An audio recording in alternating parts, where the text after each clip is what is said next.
नमस्ते दोस्तों, शिव सूत्र की इस यात्रा में आपका स्वागत है, अभिनंदन है। शिव सूत्र के दूसरे अध्याय का 7वां सूत्र है मातृका चक्र संबोधः, यानी गुरु की कृपा से योगी को मातृका चक्र का सम्यक ज्ञान प्राप्त हो जाता है। आइए सूत्र को समझने का प्रयास करते हैं। मातृका शब्द का अर्थ क्या है? मातृका का अर्थ है वर्णमाला या अक्षरों की देवी, द मदर और गॉडेस ऑफ अल्फाबेट्स। इसलिए मातृका शक्ति ध्वनि की वह शक्ति है जो अक्षरों और शब्दों के पीछे छिपी रहती है। मंत्र का गुप्त सार शरीर में एकता के ज्ञान की स्थापना है। मंत्र देवी या देवता का ध्वनि शरीर है और यंत्र एक चित्र में ध्वनि शरीर को दर्शाता है। मंत्र का अर्थ क्या है? मंत्र यानी मनुष्य जो ध्यान करता है, सोचता है। त्र का अर्थ है रक्षा करना या मुक्त करना। यंत्र वह साधन है जो रक्षा करती है, जैसे कोई ताबीज या चित्र, और तंत्र है तकनीक जो रक्षा करती है या मुक्त करती है, जैसे कोई विधि या उपाय। संस्कृत भाषा में अक्षरों के लगभग 8 समूह हैं जिन्हें 8 मातृकाओं द्वारा दर्शाया गया है। संस्कृत के अक्षर मातृका चक्र नामक पहिए की तरह एक साथ पिरोए गए हैं। पहला अक्षर ए और अंतिम अक्षर च है। सृष्टि के आरंभ में अ गतिशील शिव है और ह विश्राम करते हुए शिव है, जिससे सृष्टि रुक गई है।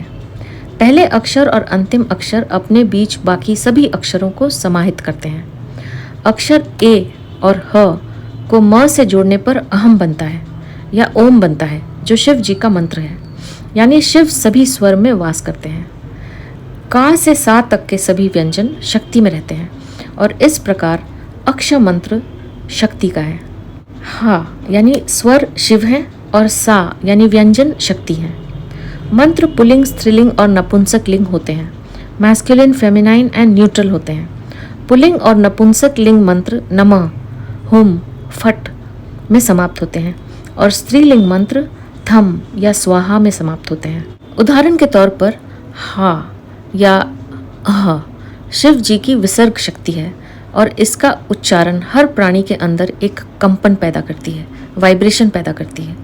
यह एक अजपा जप रहित मंत्र है जो अंदर बाहर जाने वाली श्वास में व्याप्त है।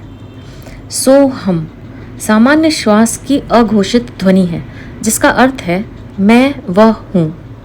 हमसा जिसका अर्थ है हंस जैसा, जैसा कि रामकृष्ण परमहंस में है, जो एक तपस्वी हमसा के लिए है। वायु में रहने वाले सभी प्राणी, हम सब जीवन भर इस मंत्र सो हम का जाप करते हैं। सचेत सांस लेने से यह एक बहुत प्रभावशाली मंत्र बन जाता है। अंदर जाने वाली सूक्ष्म ध्वनि सटल साउंड सह में है और बाहर जाने वाली सूक्ष्म ध्वनि हम में व्याप्त है। सह यानी शिव या विष्णु या लक्ष्मी या गौरी या पार्वती या शक्ति या कोई भी देवी देवता, और हम यानी मैं हूँ। तो जैसे ही कोई इस सूक्ष्म ध्वनि मंत्र सो हम का जाप करता है, जो सो हम का व्युत्पन्न है, मूल है, जिसकी उत्पत्ति का ज्ञात होता है, हम सह उल्टाव से अस्तित्व में आता है, जिसका अर्थ है परम शुद्ध। जीवन श्वास का अवतार है। सह शक्ति है और हा शिव है और यानी ओम सम शक्तिशाली है।